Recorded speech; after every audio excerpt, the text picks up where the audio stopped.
नमस्कार मंडळी, मालवणी खजाना या माझ्या चॅनलवर तुमचं स्वागत आहे। आज मी तुम्हाला इथे कोकणातील अगदी पारंपरिक अशी उकडे तांदूळ आणि गुळाचे आप्पे दाखवत आहे।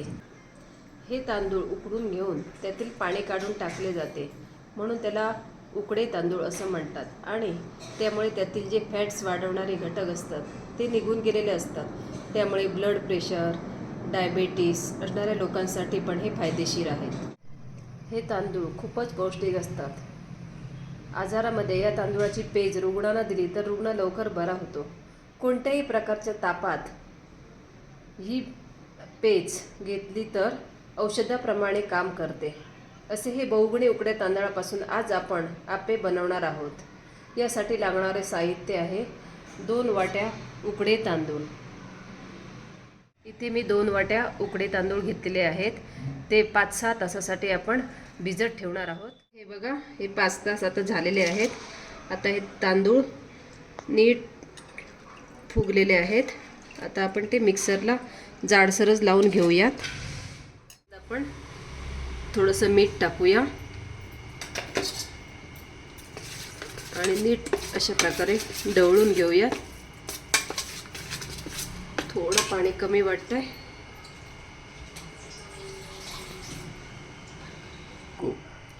थोडंसं पाणी आपण इथे वापरत आहोत। हे बघा, अशा प्रकारे कन्सिस्टन्सी असली पाहिजे। आता आपण 4-5 तासासाठी हे फर्मेंटेशनसाठी ठेवूयात। इथे आपण अर्धी वाटी शेंगदाणे घेतलेले आहेत।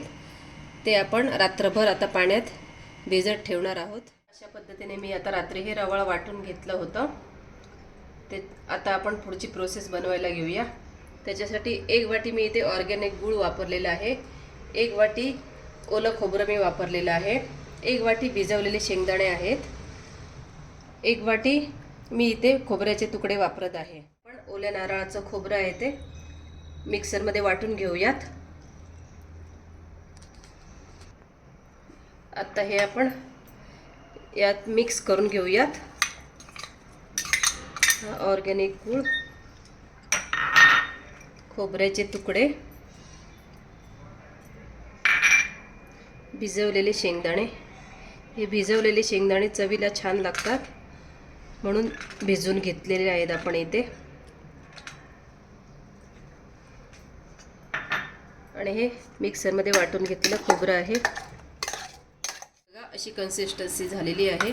त्याच्यात आपण खोबऱ्याचे तुकडे, शेंगदाणे आणि वाटलेलं खोबरं पण घातलेलं आहे। वाटलेल्या खोबऱ्याने एक खूप सुंदर टेस्ट या आप्प्यांना येते। आता आपण इथे गॅसवरती आप्पे पात्र ठेवलेले आहे। ते आता गरम होत आलेले आहे। आपण आता त्याला तेल लावून घेऊ। गॅस मीडियम टू लोच ठेवायचा आहे। हो, पहिलं आपण साईडने घालून घेऊ आणि लास्टला नंतर मध्ये घालूया।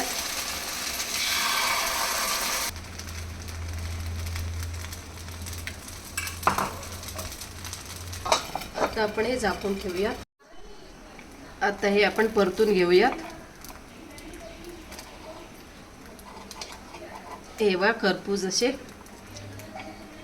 चांगले शिजलेले आहेत।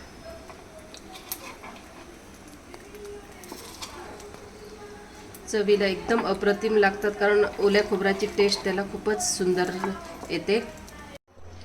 हे बघा, असे मस्तपैकी आता हे शिजलेले आहेत। आता आपण काढून घेऊयात।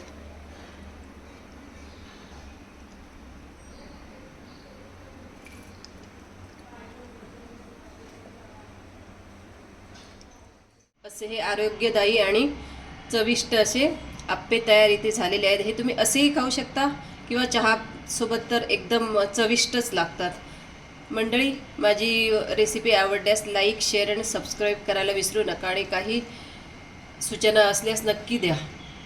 थँक्यू।